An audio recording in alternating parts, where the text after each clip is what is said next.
I've worked with hundreds of leaders, and as amazing as they are, I've noticed that less than 5% of them take dedicated think time. Henry Ford had this famous quote that thinking is the hardest work there is, and that's probably the reason so few engage in it.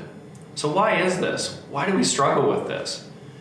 And I think it all stems from, as entrepreneurial leaders, we have to be good at doing at the beginning. We have to become masters of execution or the company simply doesn't survive. But at some point, to take our company to the next level, we have to grow, we have to evolve in order to get to the next level. And so we have to transition from doing into thinking. So I challenge you to rise up and become the leader your organization deserves. Because if we spend all of our time in the weeds doing, we can't see where we're going. And we could be going nowhere fast. Or even worse, we could end up somewhere we have no intention or want to go there. So let me talk to you about the benefits when you do this regularly.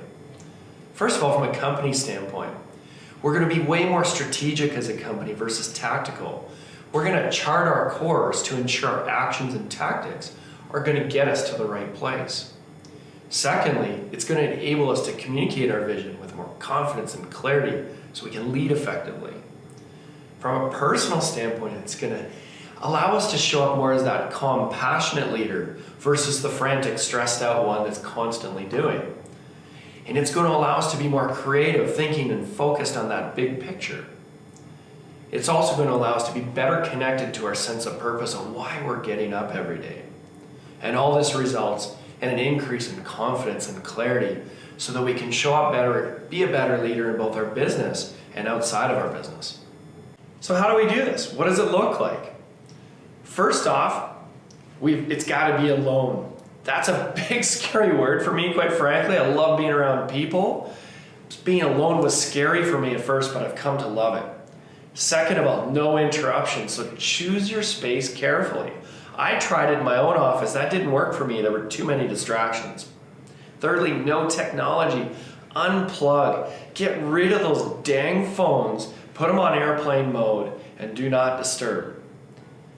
Put it in your calendar. This is your job as a leader, is to spend time thinking. For me, I had to schedule it in my calendar to make sure it got done. And so what does it look like? What's the cadence? People ask me, right? So it's different for everybody. And how you figure out your cadence is if you're lacking in confidence or clarity, you're not doing it enough. So here's what works for me. Every 2 weeks, I take an hour in a coffee shop. 4 times a year, quarterly, I take 3 hours on an airplane, headphones locked down, don't talk to anybody. And twice a year, I spend a full day away, go to someplace fun like Canmore, look at the mountains, and really think big picture.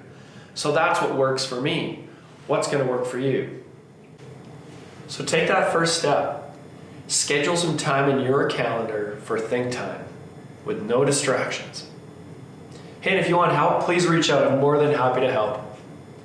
Now, do the tough work, create some think time, and become that leader your organization deserves.